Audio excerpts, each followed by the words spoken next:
Je préfère les premières parties de Gad Elmaleh. Oh, j'ai déjà fait ça. J'ai jamais eu peur de même de me faire voler des jokes. Tu sais, quand quelqu'un...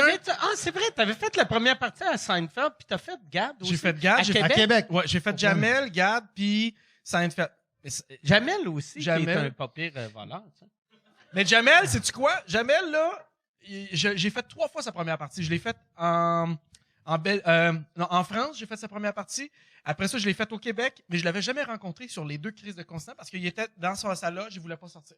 Okay. Puis c'est correct, chacun fait... Tu mimais quelqu'un avec un petit bras? Oui, il fait comme c'est ça, t'avais le... Non. Mais chacun son truc, on se prépare différemment. T'es en contention aussi. Mais moi aussi, c'est j'aime que tu le défends. On se prépare différemment. Mais oui. Tu sais, il y en a qui aiment ça jaser, puis il y en a d'autres qui sont comme ferme la porte. Oui, mais c'est-à-dire que moi j'ai ça. J'ai rien contre lui. Quitter. J'ai rien contre lui. Tu sais, peu importe quitter, t'es un humoriste. La première partie, c'est un humoriste. Va le voir. Ça aurait été cool. Tu sais, moi, j'ai déjà fait la première partie d'Éric Lapointe, puis il est pas venu me voir. Mais c'est correct. Chris, c'était Lapointe. Il était au Charlie, il était torché raide quand il est arrivé. Ben oui, ça fait partie du personnage. Et moi aussi, j'étais torché raide. Fait que les deux, on s'est compris. Mais... il est pas venu me voir, je suis pas allé le voir, j'ai fait mon show, il a fait son show, mais c'était 2 mondes différents. Mais c'est vrai que quand t'es humoriste, tu vas voir l'autre, hey, salut, merci d'être là. Merci de faire ma première partie. Bonsoir, mon public va être le fun. Moi, avant, j'aimais pas Jay Leno. Pourquoi? Puis, tu sais, j'étais plus un gars de Letterman. J'aimais plus Letterman que pas personnellement, pour ça. Non, je parle, tu sais, j'étais plus fan de Letterman que j'étais fan de Jay Leno.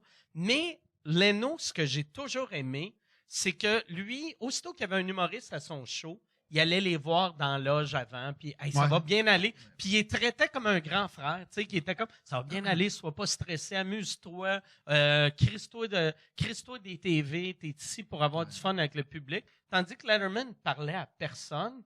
Fait que là, je suis comme, asti, je suis devenu plus fan après de Leno que de Letterman, juste pour le côté c'est important, humain. tu sais, Chris, tu reçois quelqu'un, tu le reçois chez vous, c'est ton crowd, c'est ton public, c'est ta salle, ils sont venus te voir toi.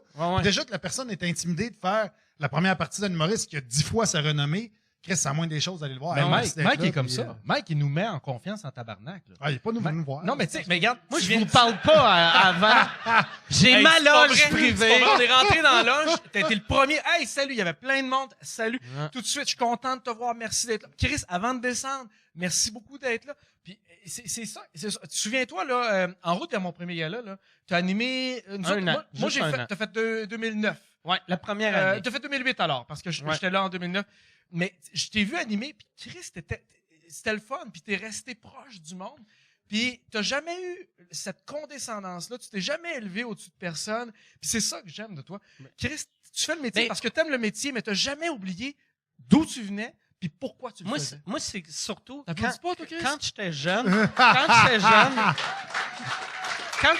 Moi, c'est vraiment parce que quand j'étais jeune, puis c'est la même affaire, vous autres, quand vous avez commencé, tu te rappelles de ceux qui ont été fins avec toi. Ben oui. Puis tu te rappelles de ceux qui n'ont pas été fins. Tu te rappelles-tu beaucoup de ceux qui n'ont pas été fins? Ceux qui n'ont pas été fins, ils m'ont marqué à vie. Moi, il y en a qui n'ont pas été fins avec moi, mais léger, là. Léger, genre juste... Une affaire que, avec du recul, je fais, on s'en calisse, mais je suis comme, lui, c'est un asti de trou de cul. Ouais. Tu sais, puis il faut que tu déconstruises ouais, aussi. Mais tout est 10 fois plus gros quand tu commences aussi, là.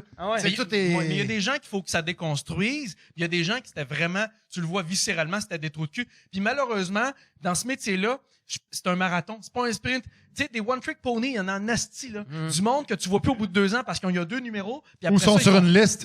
Oui. Puis après ça, tu les vois plus. Mais il y a du monde qui était fendant, tabarnak. Puis moi, je donne pas ma place non plus. Il y a bien du monde qui me dit « Ah, il est fendant ».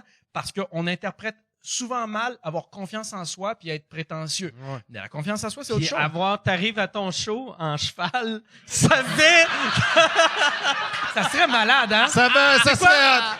Alors, Mike, moi, je t'invite officiellement à venir faire du cheval avec moi. Je vais t'apprendre à rider. On va aller voir mon cheval, puis tu vas l'adorer, il est noir au complet. Okay. Hein? Il va matcher avec ton linge. Mais je voulais revenir à ce que Mathieu disait par rapport aux gens non, par rapport aux gens qui nous ont marqués. C'est vrai qu'il y a des artistes qui s'élèvent au-dessus des autres. Puis je veux pas le dire comme ça. Jamel, il s'est pas élevé. Il a fallu que j'attende Marrakech. J'ai fait 3 fois sa première partie. Puis à Marrakech, on me l'a présenté. Il a fait Jamel, c'est Olivier. J'ai fait comme allô. Il fait hey, Canadien. Je fais oh fuck you. Alors là, je fais comme fait que là, non parce que j'avais été barré de la soirée VIP de Jamel. Moi, il se souvenait pas de moi. Puis il a fallu que je dise au bodyguard, dis-y de venir ici. Je fais là tabarnak. Ça fait 3 continents qu'on fait ensemble. C'est possible. Mais j'ai trouvé super humain. Tu l'as-tu pogné par le petit bras mort? Fait Ça trois fait là, l'auto, mon tabarnak, là. OK. Mais Seinfeld, plus belle rencontre professionnelle que j'ai eue de ma vie. Oh, shit. J'ai fait Québec, l'Aréna de Québec là, avec lui. Le Centre Vidéotron. Centre Vidéotron, J'aime c'est ça que t'appelles ça l'Aréna de L'Aréna Québec. de Québec, là, ça... Mike, c'est-tu un aréna? C'est-tu à Québec? C'était l'Aréna de Québec. Je me souviens pas du nom. Mais écoute, le gars, il pourrait s'en colisser de moi. Je suis la première... T'as-tu vu sur Netflix le show de Matt Duff à l'Aréna de Montréal? Juste avant à Zamboni, là. Mais lui, j'étais là... Tu sais, ça a l'air glam, la première partie. Mais moi, j'ai fait 10 minutes En français. avant sa première partie. Lui, il a sa première partie de New York, je pense. OK. Le gars, il fait 20 minutes. C'est-tu Mario Joyner? C'est un noir? Oui. OK. Oui. Mais je l'aurais drôle reconnu en à Mario Christ. Joyner. non. Mais t'as raison. Oui, c'était lui. Il est drôle. Vu Mais il est à qu'il- New York maintenant? Vu qu'il est pas connu, Ouais. fait que je m'étais dit, je vais le décrire. Mais tu fais bien. Puis c'est dur. Mais il doit être connu maintenant. Mais faire la redis première son fois. nom parce qu'il Moi- faut aller le Première googler. partie, Il est c'est drôle. Seinfeld depuis drôle. J'haïs le monde que, mettons, tu veux pas avoir de l'air raciste, fait que tu fais, je dirais pas le noir. Ouais. Fait que là, je vais le décrire. Tu sais, c'est un monsieur, mettons, sais, 45 5'8". ans, il a pas de cheveux, mais ça, on je vais il karaté. a pas de cheveux, il a comme une petite C'est ça, c'est comme à la boxe, quand t'as un noir Ouais. et un blanc qui se battent, là, Ouais. c'est white trunks, yellow Ouais. trunks, c'était comme, OK, c'est lesquels, les T'as-tu les déjà shorts vu de- sur YouTube les premières années du UFC, Rogan, un moment donné, il fait blablabla, puis l'autre gars, il est comme, lui, il est dans les shorts bleus, lui, puis il fait, non, c'est the black guy and the white guy. Puis là, les gars sont comme, non, tu peux pas dire ça, puis il fait, ben, c'est pas insultant. Ça l'est pas. Il C'est est ça. blanc, lui, il est noir. On comprend c'est Mais qui est qui. là. Constater des faits maintenant, on dirait qu'en 2023, constater des faits, c'est rendu offensant. Tabarnak! Comment ça? C'est ça que c'est rendu offensant? Moi, là, écoute, je suis dépassé par la société dans laquelle on s'aligne. Puis je te dis, là... C'est sûr, Moi, câlisse. c'est pour ça que... Mais c'est pour ça... Il y a un mais c'est pour cheval ça pis que- 50 mais c'est pour ça lapins, que je- tabarnak. C'est sûr qu'il est dépassé par la société. C'est quoi? La guerre un de con? sécession, tabarnak, les Il patriotes! essaye de manger son sel. Un gars Remets-moi manger mon sel. Un gars qui a des lapins, qui a un cheval, puis que le pire char de l'histoire pour lui, c'est une Tesla, qui est comme Chris de Tesla, c'est char de merde. Moi, je suis dans le futur! Mais c'est le noyau d'un show, ça. asti. Mais c'est vrai que je suis réactionnaire. C'est vrai que j'aimerais qu'on revienne sur certaines choses. Pas toutes, mais sur certaines choses. Il y a 50 ans passés, il y avait des systèmes de valeurs, il y avait des cohésions sociales, il y avait, à tout le moins, des imaginaires collectifs auxquels on pouvait se rattacher, que ce soit pour certains la religion, pour certains le nationalisme, pour certains... Il y avait, Christ, quelque chose. Aujourd'hui, on a jeté le bébé avec l'eau du bain, il n'y a plus rien avec... Je suis pas d'accord, man. Ah, je vais... Il y a encore plein d'affaires, esti. C'est juste que t'es vois pas. OK, c'est Toi, tu veux que les femmes arrêtent de voter, Chris? Quoi? Les femmes ont le droit de voter? Ben, OK!